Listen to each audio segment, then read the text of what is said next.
Good evening, Dr. Ned Ketyer. Thank you so much for joining us. I'd like you introduce yourself and say where you're from, if that's okay, because you'll do it much better than I will. Sure, absolutely. Thanks for having me. My name is Ned Ketyer. I'm a pediatrician who's retired now from southwestern Pennsylvania in the Pittsburgh, Pennsylvania area. I am, quickly, I'll just tell you that I'm a member of the American Academy of Pediatrics Council on Environmental Health and Climate Change. I'm a consultant for Southwest Pennsylvania Environmental Health Project, which helps residents living near fracking and other fracked gas operations understand their risks from exposure to pollution from fracking, and we teach them how to protect themselves. I am president of Physicians for Social Responsibility Pennsylvania, where we work on a lot of issues related to fracking, fossil fuels, pollution, and climate change. And I'm also a Climate Reality Project leadership member. I am talking to you today from southwestern Pennsylvania, from Washington County, which is the most heavily fracked county in the state of Pennsylvania. Pennsylvania is actually the second largest gas producer in the United States. As I said, this county where I'm talking to you from is the most heavily fracked county. And we've been fracking here for a little bit more than 15 years. Okay, Ned, thank you so much. Well, it's interesting, that's already taken off there. How did fracking actually get started? How did it get started there? Well, as I said, we've been doing it for more than 15 years. And it all started, this is an area with a long legacy of coal mining. We've been mining coal for the last 260 years in this area. We've been drilling for oil for over 150 years. So this area knows all about fossil fuel extraction. Coal, as you know, is dying a slow death. Oil drilling, there are other places where people are drilling for oil now. But we have a lot of fracked gas here, a lot of gas that can be fracked. So it all started with the knowledge that there was a lot of gas under the ground. And the companies that came in would come into a community and say, we just want to, start exploring. We just want to do some seismic testing, maybe drill a few test wells to see, how much gas is under the ground. We'll be quiet. It'll be clean. There'll just be a truck or two. It won't be a big deal. And people allowed the oil and gas company onto their property to do this sort of work. And then when they found the gas, they told these same people in these communities around me, well, we'll give you a little bit of money if we can, put a drilling rig here and drill and then frack to get the gas. Now, nobody at that time knew what fracking really was. There are lots of conventional wells which go straight down and the gas and the oil come back up. That's the old-fashioned, drilling for oil and gas that we don't do very much anymore. But there are hundreds of thousands of those types of wells in Pennsylvania. So people decided, yeah, we'll do that, and they were promised that they could get some free gas for their, for the trouble, for their homes and their farms. And that was traditionally what happened when you drilled conventionally. So they were all into that. Anyway, so it was just one well, and the one well might have 2 or 3 wells on them. And then they decided to make the wells bigger and drill more and more wells on them. So the modern well pad has anywhere from a half a dozen wells on them to dozens of wells on each well pad. Just to give you a kind of a picture of of what this looks like. Let me just show you this. That's not what I want to show you. Can you see this picture? Yes. Yeah, we can. Yeah. So yeah, this is a picture from Washington County, which is very rural, a lot of farms. And you can see in the center where that star is my friend Lois's house. We actually do frack land tours, and we bring all sorts of people, elected people, health professionals, journalists from all over the world, faith-based folks to come and take a look at all the sites here. So that star is her house, and you can see around her house, the purple dots are where a couple of well pads are. There are 3 in this picture. The yellow thumbtack is where a compressor stations move the gas along the pipelines, and it looks pretty peaceful. It looks pretty nice, but when you zoom out, you can see that what started out as maybe a small well pad or 2 well pads near Lois's house, you can see just in a few short miles radius, you can see that there are a lot of well pads, a lot of compressor stations. And if you zoom out to look at the whole county, you can really see the extent where it just started out innocently enough as one little exploratory pad with seismic testing and test wells into this. It's really a cluster frac here in the county where there are thousands of wells in just 15 years. So it didn't take long at all for this expand. The industry got their foot in the door, and they said, let's we'll just go ahead and we will take over this area. And this area is heavily industrialized as a result of this industry in just a short time. Okay, so what is I mean, what's the evidence? We sometimes have, like, some of the farming groups and things like that, when we try and explain this to them, they're saying, there's different evidence and things like that. I mean, what's objectively known? What's the objective, as a health professional, what's objectively known? Is the evidence peer reviewed? I mean, how many actual peer reviewed solid evidence is there, and what does that mean, like when the evidence is actually there? It's only been about 15 years, but there's a lot of evidence. A lot of people have studied fracking and its impact on the environment, which is negative, on human health, which is negative, and we'll talk about that in a second, and on the economy. Actually, the boom economically that they expected as a result of all this fracking, and I showed you the picture with all the fracking, it really has not been positive. The economic development has actually been worse compared to the rest of the state and the rest of the United States. So all the promises that we heard initially has not come to fruition. This picture is from a well that's close to where I live. It's about 20 or 30 minutes away from where I live. And you can see the countryside on this sunny day. It's probably similar to your countryside in Northern Ireland. And so, but there are things that we know objectively now about fracking. The fact that, these aren't the pictures that I'm looking for, but I'll show you these. I mean, not only are there fracked well pads, there are pipelines in people's backyards and through communities. There are huge compressor stations, and we have hundreds of them in Pennsylvania. Processing facilities. These are big refineries in the middle of the countryside.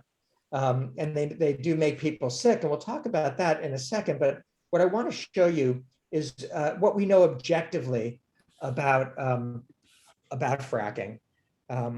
Yeah, I think that just to explain the process, I suppose, as well, just because some people are just not aware of what, we can see the actual, that's the drill, Right. the top of the drill rig, the rig there, just maybe even to sort of explain, Yep. what it actually means, because we know that the way that the geology is in Northern Ireland, that's very extremely limited for conventional, but even conventional can be dangerous.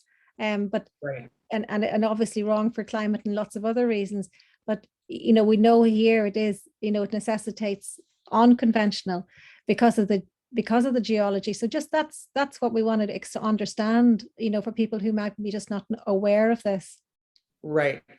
So that's great. So let's talk about that. It's very important for your decision makers to understand what we're talking about when we talk about fracking. We're not just talking about hydraulically or taking water to fracture the rock underneath the ground. Fracking starts with clearing land, clearing quite a bit of land actually, and building a well pad where you can put the wells on. And then there's drilling, which is also a dirty and dangerous business. Over here on the left side of this image is the old conventional well, where you drill down not very far into a superficial reservoir of oil and gas, and it would come right back up. It would gush back up. And there are millions and millions of these types of wells around the world. In the United States, at least 1 million of these conventional wells. We have tons of them. But all of these reservoirs are now empty. The easy to get oil and gas is now empty. But a few years ago, about 20, 25 years ago, geologists and scientists working for the oil and gas industry devised a way to essentially squeeze oil and gas out of rock. And what they do is they drill straight down deeper, about 1 mile to 1.5 miles under our feet, into an oil and gas rich shale formation. And it's impermeable. I mean, basically the hydrocarbons are locked into the shale. This shale was started developing over 400 million years ago. Once down into that layer of shale, they turn the well horizontally and take that well laterally about 1 or 2, sometimes 3 or 4 miles laterally. And once they cement that well in place, they push high volumes of fresh water, sand, and chemicals into the well under very high pressure, and that cracks the shale and allows the hydrocarbons to go into the well and return to the surface. So again, what goes down. Sorry, Ned, I'm just saying, when I'm looking at that diagram there, what they're proposing for here, the target for us actually is the sandstone. Yes. They've said that, so I'm sure it's going to be the same process. Yes. But just in the sandstone, slightly different. They kind of switch around. At one stage there was the shale that they were after, but now it's actually Right. the sandstone, which caused a lot of problems recently because there was a bill brought forward to ban it. But they only said they're only going to ban it in the shale bit, but not in the sandstone bit, which left us very worried. Yes. So yeah, so with us, and it's different in different parts of Northern Ireland. There's different rock formations, but the process will be the same. Right. And So the other thing, sorry, Ned, I'm just trying to make it relevant to the viewers here. The other thing that we know from the company here that is proposing and sitting waiting with an application, and they're very open that it will be hydraulic fracturing for our area, and the other ones are not just as open, but they have said that there will be hydraulic fracturing, and it will be 24 wells per square mile. A pad every 24 wells at different layers per square mile. So that's quite a lot, isn't it? It is quite a lot. I saw you showing a picture the other day of the Permian Basin in Texas, where there are a lot of wells per square mile. And I think you probably showed a picture that was pretty much 24 wells per square mile, perhaps more. But I want to draw your attention to this image, to this graphic, because on the right is a well that goes right into the sandstone, which is a little bit closer to the surface of the earth. And you can see it's exactly the same process. You drill straight down, not as deep as the shale, but it's still pretty deep. And then you turn the well horizontally, and you still, because the sandstone is very tight, and very non-porous, you still have to stimulate the production of oil and gas by fracking. So you're going to have the same chemicals that are used to drill and the same chemicals that are used in the fracking process. And you're also going to have the same chemicals that come back up. So the fresh water, the sand, and the chemicals go down.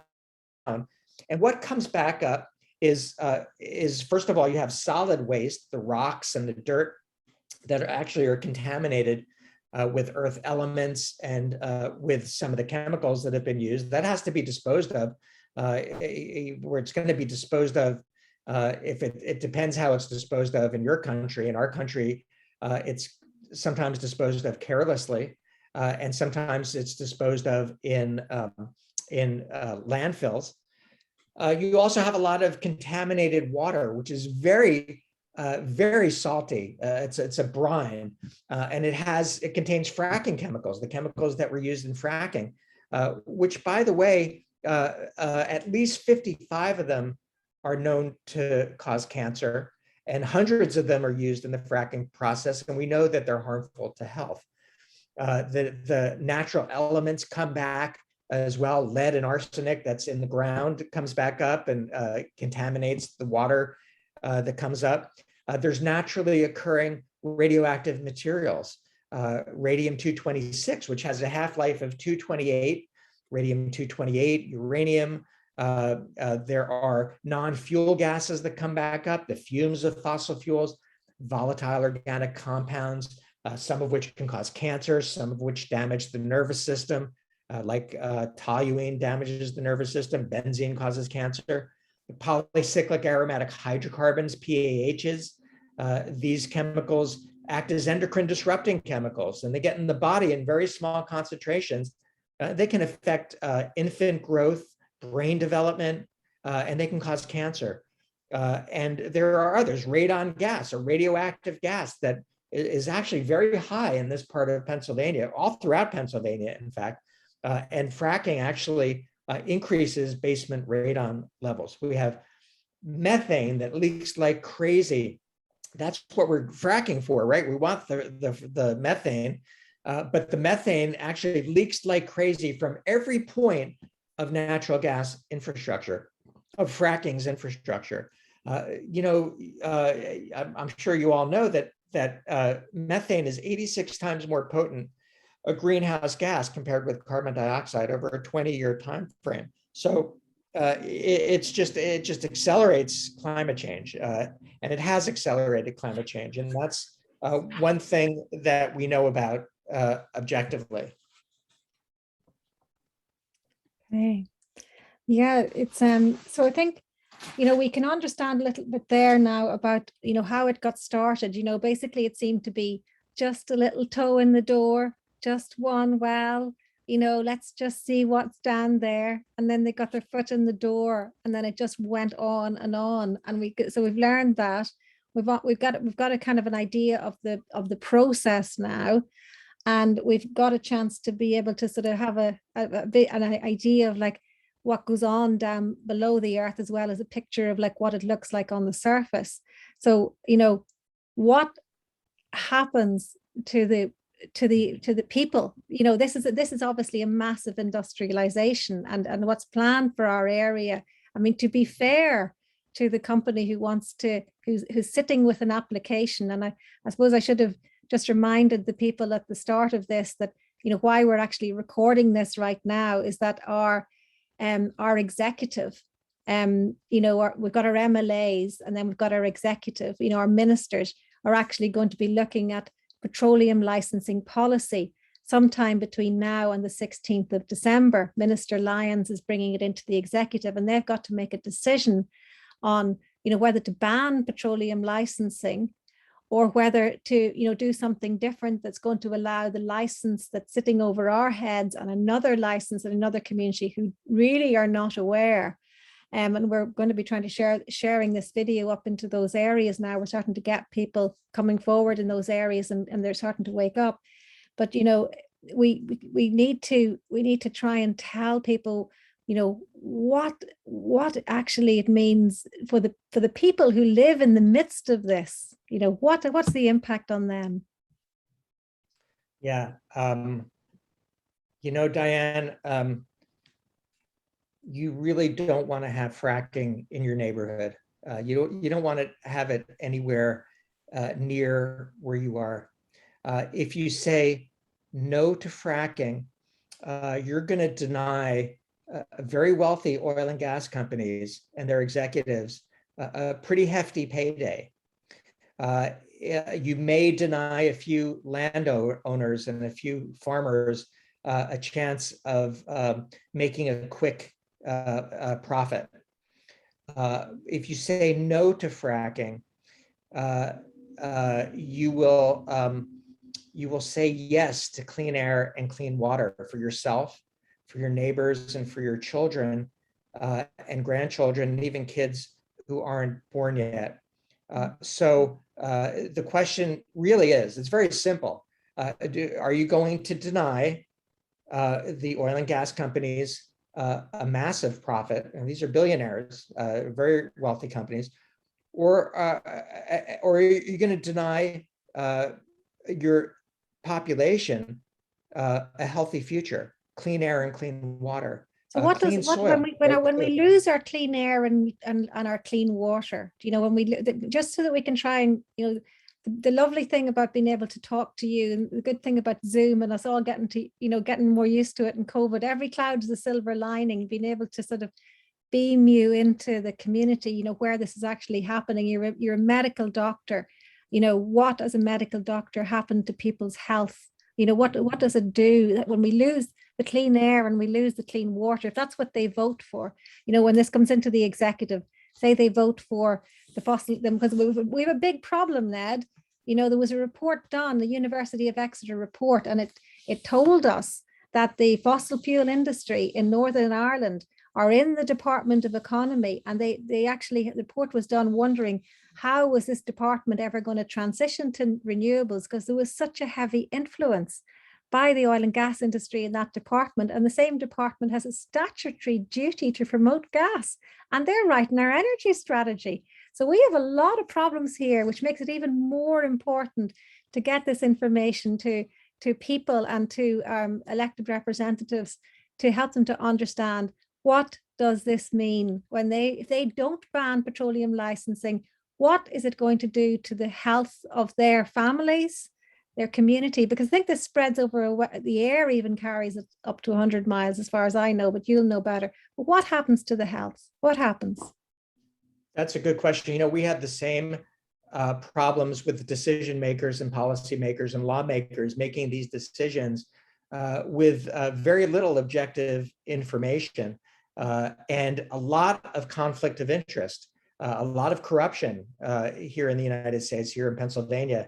And these are people really who shouldn't be making decisions. They're too conflicted. There's too much for them to personally gain.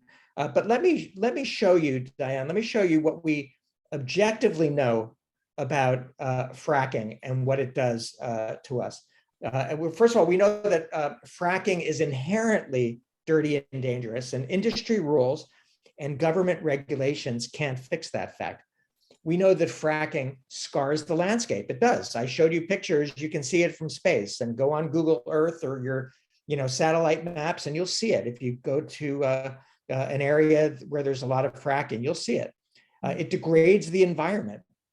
I live in the most heavily fracked county. I see it in the air quality warnings that we get, and I see it in the degradation of the water and the soil that we have here. Fracking pollutes the air and the water and the soil. We all depend on clean air, clean water, and a healthy soil. It endangers wildlife. That's something that people sometimes think about. What's the issue, with fracking and human health? Well, we're only, there are other riders on this planet, not just humans. It exacerbates plastic pollution. That's maybe more of a local issue here, because we take the fracked gas and we're going to turn it into plastic here, which is, as you may know, is one thing that nature doesn't need any more of. but that's the rationale for all the drilling and fracking here. Fracking accelerates climate change. It's clear. There's really no argument about that. And it makes people sick. And I can share with you a little bit about how it makes people sick. I showed you these slides. All this infrastructure is so close. These are common symptoms that people who live within a kilometer of a well pad, of a fracked well pad, these are some of the symptoms that they report. Sleep disruption, headache, throat irritation, stress and anxiety, cough or shortness of breath, sinus problems, fatigue, nausea, wheezing. You look at these symptoms and you say, well, these seem like nuisance symptoms. That just seems like a nuisance, a little bit of sleep disruption or headaches.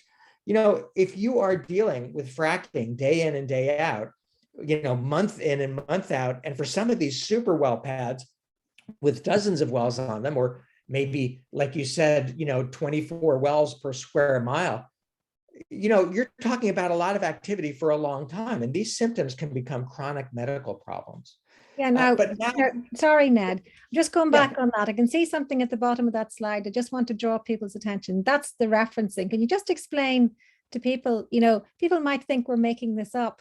People might just think that, I don't know, we paid you or something like that, but I just want people to, to understand that you've got some referencing at the bottom. What does that, just explain to people what this means, that this, how this information, like it was a study carried out, or, it just explain how it's solid evidence. Yes, this is actually a well-known study that was published in Preventive Medicine Reports, which is an online journal. It is peer-reviewed, and it was performed by the Environmental Health Project, which I'm actually a consultant. Full disclosure, I'm a consultant with Environmental Health Project here in southwestern Pennsylvania. Yeah. But no, this is a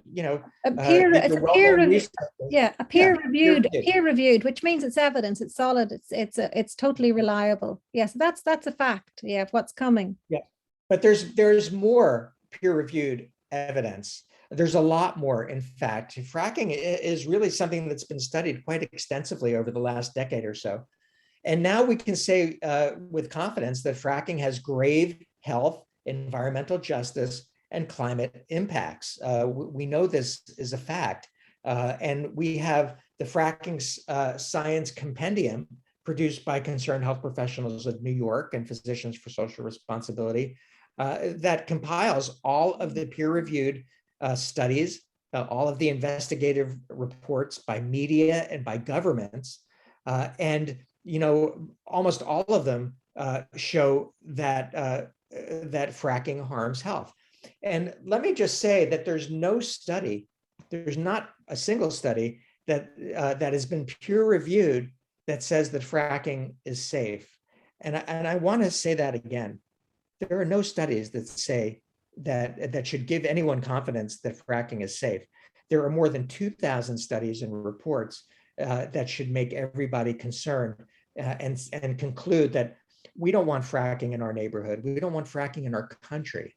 So Ned, when our ministers now, within the next sort of between now and the 16th of December, our ministers in the executive are trying to make a policy decision. I mean, do you have this thing called precautionary principle over there in regard to policy making and things like that? Do you have that? Well, we know what the precautionary principle is, which is, if there is a plausible chance that an activity that you're doing could harm the public's health and safety, then that's an activity that you shouldn't be doing.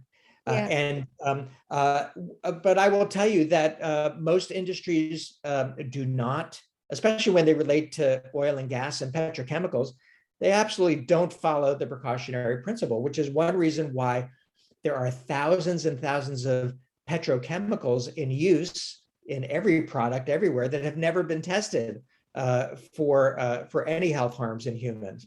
So it's a problem. I think the EU spends more time on the precautionary principle and trying to observe the precautionary principle. Interesting, the healthcare world here in the U.S.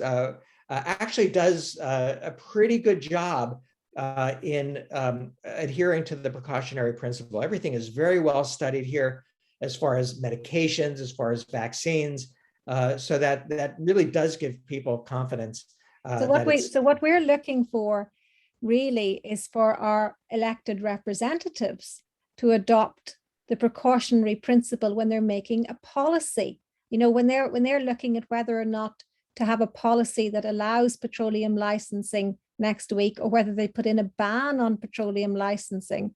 We'll be looking for them, to look at the evidence and have a precautionary principle. The problem that we have, Ned, when I look at this is, that's all there. And so is all the climate evidence, and so is all the human rights evidence. But unfortunately, our Department of Economy, which the Exeter report is showing has a heavy influence from the gas industry, they commissioned their own little research by oil and gas consultants, and they're feeding that into the executive and their recommendations for energy into the executive. So, this is our problem here, that this evidence with 2,000 peer-reviewed studies of the health harms is not actually getting in front of the executive. So, I suppose it maybe makes sense if somebody watching this, could tag or send this video to their elected representatives so they can see this, because it doesn't seem to be getting through. There seems to be a wall around, a curtain around the executive, and they seem to be tightly controlling what actual information they get to make policy on. Right. And that's, Dianne, that's not unusual that they would ignore health. Your decision makers and policymakers and lawmakers are similar to ours. They don't understand risk assessment, for example, when it comes to health. They don't have the vocabulary from years of studying science and reading science and medicine to be able to really talk about air pollution or chemicals in the air and what it does to the human body. So these aren't stupid people, but they're not well informed when it comes to science and medicine. So that's important. I've read the Hatch report. I've looked at that Hatch report, which incidentally, by my reading, didn't seem very enthusiastic about fracking in Northern Ireland to begin with. It seemed to me they were very negative about it, looking at the economics, but they didn't look at the health impacts. They had no credibility. They don't have the credibility. That was what was so interesting, because they admitted at one point in having no qualification. They obviously had no qualification or experience in even how to conduct a health impact assessment, but they made a little table and they concluded for like a small number of wells, there would be negligible health impacts, and they weren't even qualified to comment on it, but that's the information that's been put in front of the executive, which leaves us in a very sort of difficult position. It's a little bit difficult, that. So carry on with what's in the health. What's this translate into in terms of what health impacts are we looking at here? Right. So what I'm going to show you here on the health impacts is credible information. It's peer reviewed.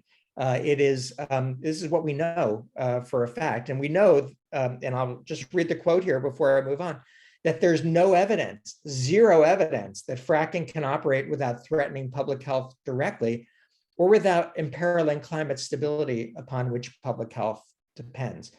That's a fact. Science tells us that fracking activities have polluted drinking water sources. They have here in Pennsylvania, and they will there in Northern Ireland. That's guaranteed. The science tells us that fracking creates toxic air pollution and smog at levels known to damage health. Here are some of the chemicals, some of the air pollution that goes on. And, a lot of people aren't really going to understand what all these abbreviations are, but I'll tell you that this is air pollution. This is modern air pollution. Almost all of this is invisible air pollution. Modern air pollution is invisible now. It doesn't make it less dangerous. In fact, because it's invisible, that means the particles and the vapors are so small that they can easily enter your lungs and enter your bloodstream and cause serious health problems. And they do cause serious health problems. It causes problems from cradle to grave, beginning during pregnancy, and it can lead to abnormal outcomes of pregnancy, like preterm birth and low birth weight, and birth defects in babies. Fracking is linked to preterm births, to asthma, to heart disease, to cancer risks, and trauma in multiple studies. Again, multiple studies, multiple peer-reviewed studies, multiple observations. And we'll talk more about that in a second. This is what's happening where I am in southwestern Pennsylvania. We have a spike of rare childhood cancers. We don't see it anywhere else, but we're seeing it here where there's a lot of fracking. In 4 counties in southwestern Pennsylvania, 2 reporters here found 27 cases of Ewing sarcoma just in a 10-year period from 2008 to 2018. And they also found 40 cases of other rare cancers for a total of 67 rare cancers in children, teenagers, and young adults. And this is my county, and you can see 6 cases of Ewing sarcoma. Ewing sarcoma, there's only about 200 cases a year in the United States. That's how rare it is. And to see so many cases in this relatively small area in the United States is very, very unusual. Fracking harms the health of nearby residents. It causes cancer, asthma, heart failure, depression and anxiety, and other mental health issues, headaches, rashes, fatigue, nausea, sinus problems, as I mentioned earlier, and motor vehicle accidents. Fracking causes a lot of stress, and the stress comes from the drilling, from the fracking, which is very noisy, and there's a lot of light pollution, from the flaring at the well site, from tons of diesel truck traffic and generators. And that kind of stress leads to significant mental health as well as physical health problems like heart disease, cognitive impairment, sleep loss, hypertension, and even more stress. So this goes beyond physical health. And Ned, that when I hear that, Ned, I really think about the community here. When I look at that one on that slide there, and I see the trauma of, like, when you're saying 24/7 noise, light, pollution, sleep loss, things like that. One of the frustrating things about not being able to actually get anybody to do a public health assessment on that, for me, a public health assessment means you look at the profile of the community, and you look at the inequalities, and you look at what this community's health is like. And anyone who looked at this community, one of the first things that they're going to see is it has one of the highest rates of post-traumatic stress disorder in the world, because we have had 35 years, of troubles and violence, and a high level of people impacted by that trauma. And still, a lot of people that you meet and talk to all the time are going to counseling, or have PTSD, or have issues, maybe alcohol abuse, different things going on, depression, mental health issues, sleeping issues, because of the trauma that they've lived through. So, it seems like it seems very hard, to accept that our elected representatives are not looking closely, at what this, the objective truth evidence on this, and that the people in the Department of Economy, who are considering petroleum licensing policy, are not putting this information into the executive and saying, hold on, we have a community here that's already got a very high rate of dependency on medication, one of the highest in the world, on antidepressants and medication, especially for women. And we've had a very high, if as many people died by suicide since the Troubles, and it's a transgenerational thing, and we still live in a deeply divided, deeply segregated community. So as a doctor, for yourself, what would it be like, or how would it be like to try and put that layer onto a community health that we have? Yeah, Well, look, I would say if it was safe and it was proven safe and it would do all the great things that the industry says it will do to help heal all this stuff, I'd say let's go for it. The fact is, the evidence is telling us exactly the opposite, that this is going to cause more harm to your community. It's going to cause more physical illness and injury and mental health problems that you can't afford. You know, what we've learned about fracking is that communities deserve an official health impact assessment. And what I mean by a health impact assessment is you need to have experts that come in there that tell residents living in the community, you know, what is going on, what is being planned to come into the community as far as infrastructure, as far as trucks, as far as workers, um, and what impact will that have on the air, on the water, on the Yeah. soil, on traffic, on every part of life, so that people are informed and they know what to expect, so there are no Yeah. surprises. And So the thing there is, Ned, that the specification for the Hatch report said that it was going to look at health impacts on the community, and that's just been not possible. But they're still going to make a decision on petroleum licensing policy without this. So well, yeah, carry on, Ned, to what it means. You know, more of what it means on for public health. the people who wrote the Hatch report are not qualified to make a judgment on the health impact of a community. That's not their wheelhouse. It's not their expertise.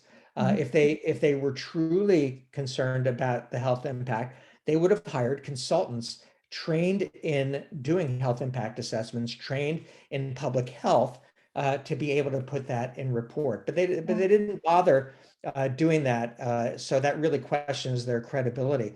You know, I have to say that it's not just people living nearby, it's also workers. In the United States, you know, working in the fracking fields is one of the most dangerous jobs there is. Explosions and fires, radiation injuries, long-term radiation effects, we still don't know. It's only been about 15 years. We may have to wait another 15 years to see if we're going to start seeing more cancer in fracking workers. But there are head injuries and amputations, and there's just a lot of, it's a very dangerous job. And then the last thing really is that this is why, you know, you can, I suppose somebody could argue that, you know, maybe we can reduce the health impacts related to fracking. And I will tell you that you can't, because it's inherently dangerous, as I've showed you. You might say, well, you know, there might be an economic upside to doing the fracking. It turns out there's not, at least here in Pennsylvania, there's not. It's just been a boondoggle financially. Um, but here's the deal. Even if you could make those arguments, science tells us that we can't keep fracking. We cannot continue to extract and burn fossil fuels. It's not a political statement. That's a statement about physics and chemistry, atmospheric chemistry. And the science is very clear. The International um, the Intergovernmental Commission on Climate Change, the panel on climate change, is very clear that this has to stop. It has to stop now. The Secretary General has said no new fossil fuel infrastructure, no new drilling, no new fracking. This has to stop. We need to move beyond. So, you know, we're talking about banning this and banning that here in the States and also in Northern Ireland. We have to look beyond. We have to just say, and we just need to be smart, and we need to move beyond fossil fuels, beyond fracked gas. We need to move beyond the false solutions of things like blue hydrogen and carbon capture, which aren't really things. Okay, they're just ideas that have been promoted by the oil and gas industry to allow them to continue to extract fossil fuels, including fracking for gas. How It's did not. you know?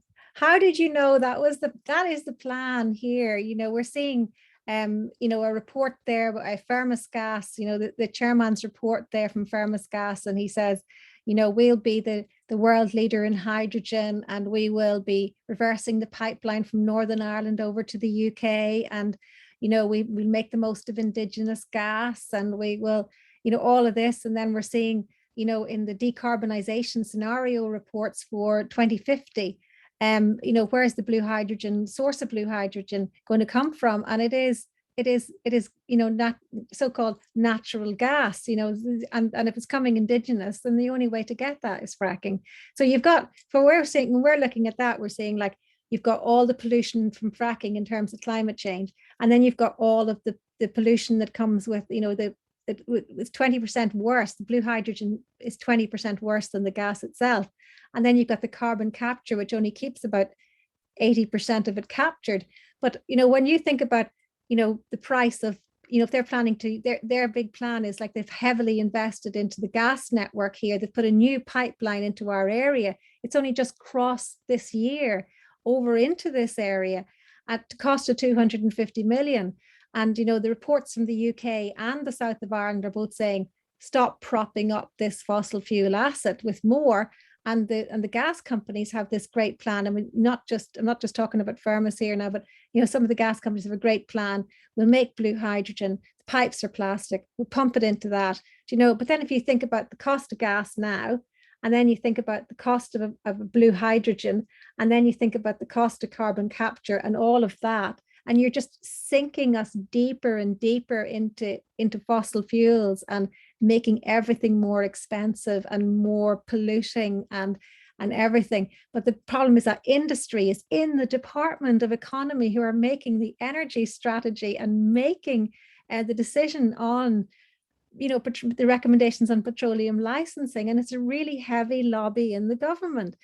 So we're just deeply concerned because we kind of are seeing the real evidence, but we're wondering how that actually gets to the executive ministers, because quite often we just maybe get to meet some MLAs and we don't actually get to meet the actual ministers, except for the only minister we've actually got to meet is Naomi Long in this, in the course of the last few months. But, we're very, very worried about getting this real science and real fact and real evidence, into this decision through our elected representatives. Because if they just go on what the oil and gas industry and the people in the Department of Economy are saying, we're in a lot of trouble, Ned. next week. You're in a lot of trouble. We're in a lot of trouble here in the US, where our lawmakers want to sink billions of dollars into things that don't exist, like carbon capture and storage and sequestration and blue hydrogen. And again, it's all a scheme that's been devised by the oil and gas industry. And fossil fuels are tough to quit. I mean, it's like quitting tobacco. We're addicted to it. We use everything for it. It's a very hard thing. And we have to accept that it's hard. This is going to be tough to quit, but quit we must. Look, we just don't want to start. I mean, you've got a problem with quitting. We've got, it's a bit like us for tobacco, we just want our government just not to start, because we don't have an extraction industry at the moment. Right. And we have this is very important, because you don't need an American like me to tell people living in Northern Ireland where this is actually going. And how obscene it really is. Now, you mentioned it yourself, the plan to reverse a pipeline, which is basically going to make Northern Ireland a sacrifice zone for the rest of the UK, where they're going to just, frack the crap out of Northern Ireland and out of those areas that they're looking at now. And it's not going to heat your homes. It's not going to generate your electricity. It's going to pollute your air and your water and your land, and it's going to scar it and destroy the beauty of your land in order to supply enough gas that goes to the UK to produce whatever blue hydrogen they think they're going to be able to produce. So let's be clear, because it's now out in the open about what these brainiacs in your government are thinking about reversing pipelines. That's the story. That's basically turning Northern Ireland into a sacrifice zone. I don't think that you want to be a sacrifice No. zone the way we are here in Pennsylvania for similar political reasons, which is equally obscene. Yeah. Oh, Ned. Well, look at I'm trying to think now if there's anything else useful for people to know. I mean, I think we've covered an awful lot there, and I'm trying to think about trying to get this loaded online, practically and as well, but I just can't thank you enough for being there for us at this time. That's one thing, I say every cloud is a silver lining, and just being able to connect now at this time, so the next thing happening for us is Monday night, and we have Mark Ruffalo joining in. I hope you're going to be able to sort of join that webinar. I know Dr. Kathy Nolan, and just to say for people watching, I wrote the submission here, for this area, to the Hatch report, and we submitted all of this evidence into the Hatch report, and Dr. Ned helped me with that, and Dr. Kathy Nolan as well, and Concerned Health Professionals of New York all helped. These people helped our community, and these people are here for our community, and we are incredibly grateful for them at this time. So we're asking you, when you've watched this video, to share it, send it in Messenger to your friends, tell people what's coming. It's not a good deal. We've been talking to energy specialists. We're dumping, let me just check the figure, quick check on the figure. In the first 6 months of 2020, we dumped 50 million pounds worth of clean energy. We're actually a really great, it's windy and stormy here. We're dumping energy. We've got a new college. We're only using a fifth of it, the solar energy that it can produce. We just need to get onto the electric grid and heat pumps and everything like that. And that's the way we have to go there eventually.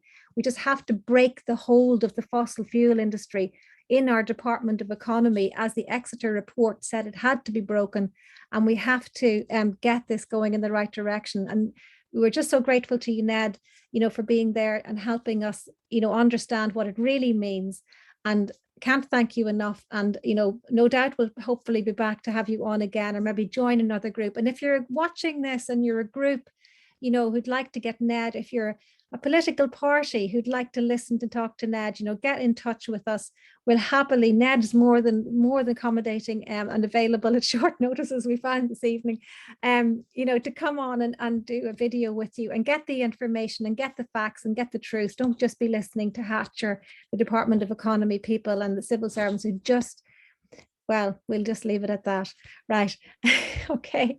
Thank you, Ned. Thank you very, very, very much indeed. Thank you.